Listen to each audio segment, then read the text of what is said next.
Hi everyone, Assalamu alaikum. Good evening.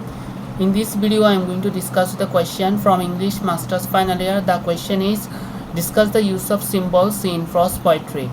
Prose poetry is very simple and easy, but this apparent simplicity is deceptive and misleading. In reality, his poetry is very complex, and this complexity arises from extensive use of symbols. It is by the use of symbols that Frost enriches the texture of bars and reveals the full significance and deeper meaning of particular situation and events. Person places as symbols. Frost is a great regional poet, and the scenes and sites, characters, and events of New England form the basis of his poetry.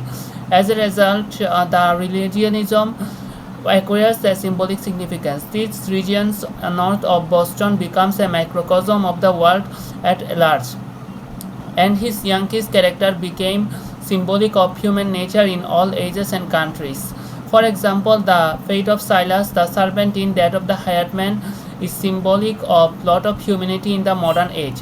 Thus, Frost is able to embody the vast concept within the little space.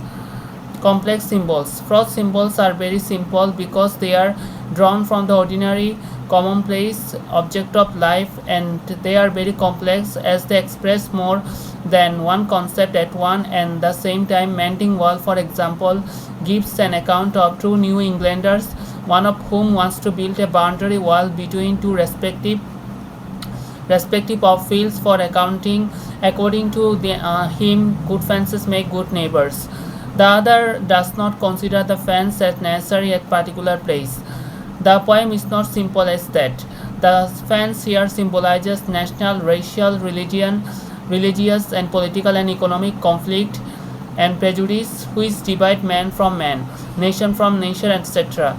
In another sense, the wall symbolizes the between the tradition and modernity, between age and youth, between conservative and mind liberal outlook. The young want to demolish the old and the traditional and rebuild society, while the other uphold the value of the tradition. Symbols in the fire and the ice. In the poem Fire and the Ice, the fire symbolizes the heat of the passion and ice represents the cold of the fate. And together they symbolize the destructive passion of mankind. Too much of either can destroy the entire world. It is possible to interpret fire as desire and ice as reasons. Desire and reason are very inimical to each other, and each by itself can produce adverse result to carry it too far. A skillful handling. In mowing, an exploration of truth is implied in the question as to what the site worshipped. On the whole, the poem can be taken as an example of Frost's useful a skillful handling of image, metaphor, and symbolism. The wording fact is the dream may be interpreted to represent the mowing process both as the end and the means of symbolizing the activities of the farmer in the field. Conclusion. Thus, the outward simplicity of Frostian poem is deceptive. Its real significance can be obtained through a symbolic interpretation.